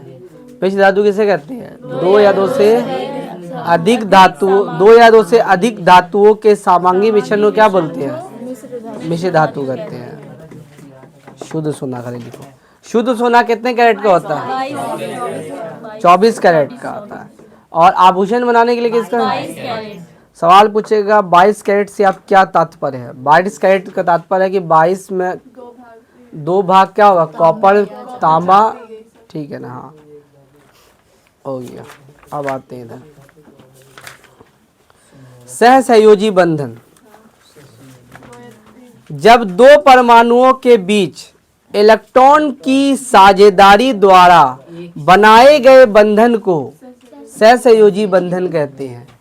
जब दो परमाणुओं के बीच, ठीक है, जब दो परमाणुओं के बीच, पकड़ रहे इसको, पकड़ रहे, हाँ, जब दो परमाणुओं के बीच इलेक्ट्रॉन की युग्म साझेदारी, युग्म मतलब पेयर, युग्म साझेदारी के द्वारा बनाए गए बंधन को करिए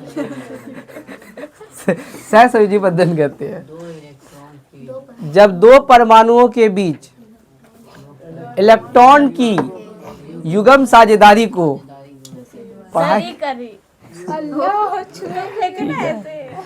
दो परमाणुओं के बीच इलेक्ट्रॉन की युग्म साझेदारी के द्वारा बनाए गए बंधनों का बोलते हैं।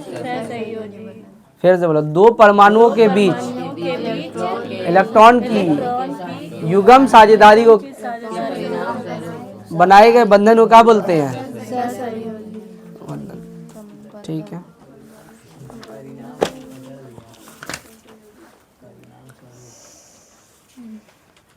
श्रृंखलन, संतृप्त हो गया, संतृप्त हाइड्रोकार्बन और संतृप्त यौगिक और असंतृप्त हो गया है, ये सब हो गया है।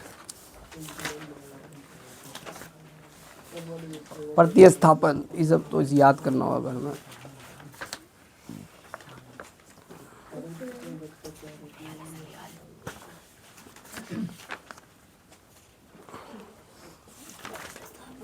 अब एस्टीकरण, अभिक्रिया, सब तो घर में याद, ये सब बाद में याद करना, अभी याद करोगे भूले जाओगे। एस्टीकरण और साबुनीकरण, मिसेल।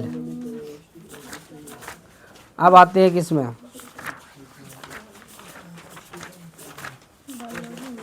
बायोलॉजी में ना, पहले फिजिक्स में आते हैं, ठीक है ना, फिर बायोलॉजी में आवेंगे।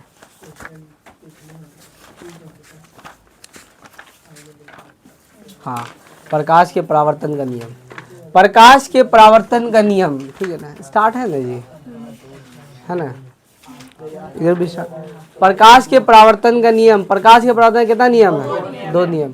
प्रकाश के परावर्तन का पहला नियम,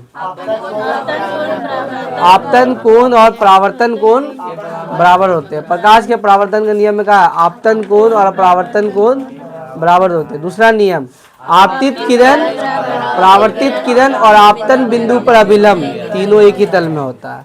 आपतित किरण, परावर्तित किरण और आपतन बिंदु पर अभिलंब तीनों एक ही तल में। ठीक है। प्रकाश के परावर्तन का, अभी नहीं बोलना, प्रकाश के परावर्तन का दो नियम, आपतन कोण और परावर्तन कोण बराबर होते हैं और आपतित किरण, परावर्तित किरण और आपतन बिंदु पर अभिलंब तीनों एक ही तल में होता है। ठीक है। उसके बाद अजय, गोल्य दर्पण किसे कहते हैं? ऐसा दर्पण जिसका परावर्तक पृष्ठ गोल होता है, इसको क्या बोलते हैं? गोल्य दर्पण। ऐसा दर्पण जिसका परावर्तक पृष्ठ क्या होता है? दर्पण। जब ऑब्जेक्ट को, बीम को अनंत पे रखेंगे तो इमेज कहाँ पे बनेगा?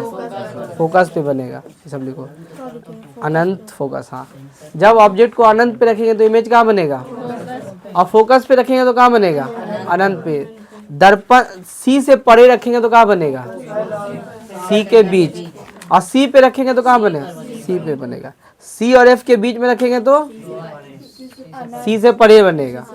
फोकस पे रखेंगे तो, पोल और फोकस पे रखेंगे तो दर्पण के पीछे बनेगा। ठीक है। प्रतिबिंब की प्रकृति कैसी होती है? यह पूछेगा इसकी, कहाँ पे आभासी और सीधा कहाँ पे बनेगा? पोल और फोकस के बीच में। ठीक है ना। पेज नंबर 152 लिख दो। पेज नंबर 152 इम्पोर्टेंट है। पीजी 152। अब तो ये सब तो न्यूमेरिकल है, बाप रे बाप। प्रकाश के अपवर्तन, तारे का टिमटिमाना, प्रकाश का अपवर्तन। ठीक है ना। प्रकाश के अपवर्तन का नियम, प्रकाश के अपवर्तन का नियम, आपतित किरण, अपवर्तित किरण और आपतन कोण पर अभिलंब तीनों एक ही तल में होता है। और उसमें क्या चीज है? आपतन कोण की ज्या और अपवर्तन कोण की ज्या का अनुपात क्या होना चाहिए? स्थिर होना चाहिए। साइन आई बटा sine r is equal to mu. ये वाला थोड़ा याद रखना, ये घर में कर लेना। ज़्यादा से थोड़ा थोड़ा करावेंगे, बस हो गया। ये तो दर्पण का सूत्र हो गया, लेंस भी हो गया है, ये सब तो हो गया। लेंस की क्षमता से आप क्या समझते हैं? लेंस की क्षमता उसकी फोकस दूरी के व्युत्क्रमानुपाती होती है। लेंस की क्षमता व्युत्क्रमानुपाती होती है। लेंस की क्षमता उसकी फोकस दूरी के व्युत्क्रमानुपाती होती है। लेंस की क्षमता उसकी फोकस दूरी के व्युत्क्रमानुपाती होती है। लेंस की क्षमता उसकी फोकस दूरी के P बराबर 1/f होता है। लेंस की क्षमता का ऐसा ही मात्रक। एक डायोप्टर किसको बोलते हैं? एक डायोप्टर उस लेंस की क्षमता होती है जिसकी फोकस दूरी 1 मीटर होती है। एक डायोप्टर उस लेंस की क्षमता होती है जिसकी फोकस दूरी 1 मीटर होती है। एक डायोप्टर बोलने नहीं है, अरे हम ऐसे खाली बोलेंगे। एक डायोप्टर उस लेंस की क्षमता होती है जिसकी फोकस दूरी, फिर से बोलो, बोलते जाओ।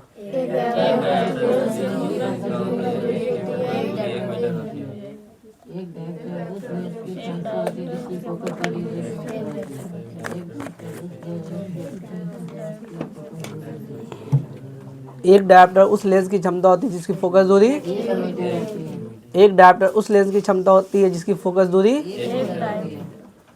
एक डायोप्टर उस लेंस की क्षमता होती है जिसकी फोकस दूरी 1 मीटर होती है। एक डायोप्टर उस लेंस की क्षमता होती है जिसकी फोकस दूरी।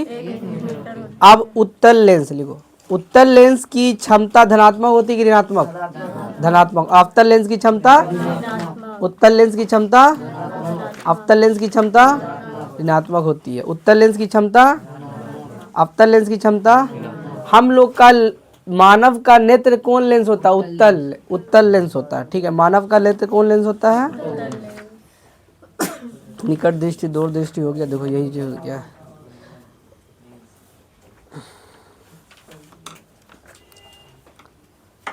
तारे क्यों टिमटिमाते हैं? प्रकाश के अपवर्तन के कारण। विद्युत परिपथ, विद्युत परिपथ, विद्युत धारा के सतत तथा बंद परिपथ को विद्युत परिपथ कहते हैं। विद्युत धारा। विद्युत के आवेश के परिपथ को विद्युत धारा कहते हैं। सुनो वो तो काट कर दिए तो बोला था, बोला था, देखो ले ली। चलो हटाओ, ये हो गया। आप टॉपिक स्टार्ट कर रहे हैं। विद्युत हो गया, विद्युत धारा हो गया, विद्युत आवेश कैसा है मतलब बता दिया है। ठीक है ना। 1 मिली एम्पेयर में कितना एम्पेयर होता है? और 1 माइक्रो में क्या होता है? एमीटर किसको बोलते हैं? विद्युत धारा मापने के लिए जिस यंत्र का यूज किया जाता है उसको क्या बोलते हैं? एमीटर। एमीटर को कैसे जोड़ा जाता है? श्रेणी क्रम में जोड़ा जाता है। ठीक है। विभवांतर क्या होता है? इलेक्ट्रॉन तभी गति करता है जब चालक के अनुदिश विद्युत अब में कोई अंतर होगा। ये बताया था। वोल्ट मीटर किसे कहते हैं? विभवांतर को मापने के लिए जिस यंत्र का यूज किया जाता है उसको क्या बोलते हैं? लिखो, वोल्ट मीटर, एमीटर। विभवांतर को नापने के लिए जिस यंत्र का यूज किया था उसको क्या बोलते हैं? वोल्ट मीटर को कैसे जोड़ा जाता है? ओम का नियम, बहुत इंपॉर्टेंट क्वेश्चन। लिखो ओम का नियम। किसी चालक तार से प्रवाहित धारा चालक तार के छोरों के तारों के समानुपाती होती है। ठीक है ना। ओम का नियम किसे कहते हैं? ओम का नियम बताया था।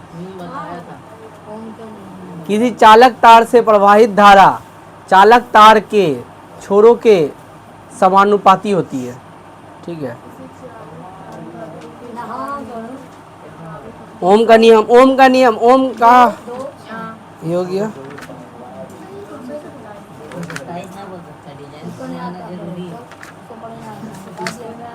इधर तो न्यूमेरिकल था। जूल का नियम, जूल का नियम क्या बोलता है? जूल का नियम कहता है कि जूल का नियम जब किसी तार में, ठीक है, इधर क्या कर रहे हो जी? ना बतावे, खाली लिखो जूल का नियम याद करोगे। हटाओ, फालतू का टाइम बर्बाद कर दिया।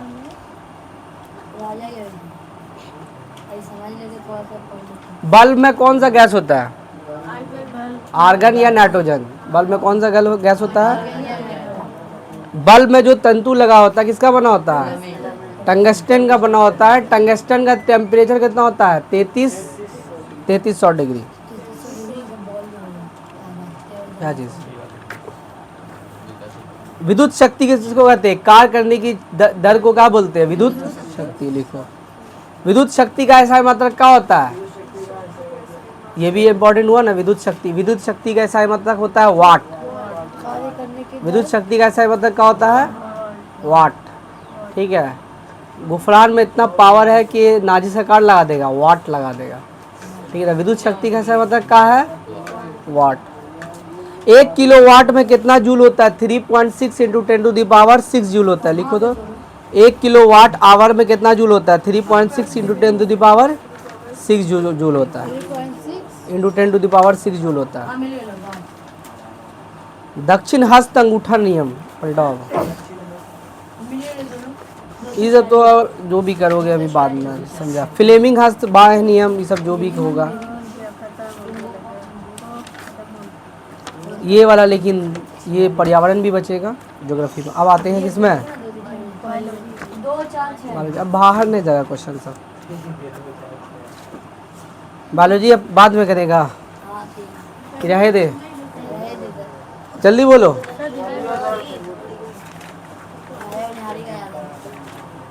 रे फालतू बात नहीं बोल, सुन नहीं। एक मिनट बोल।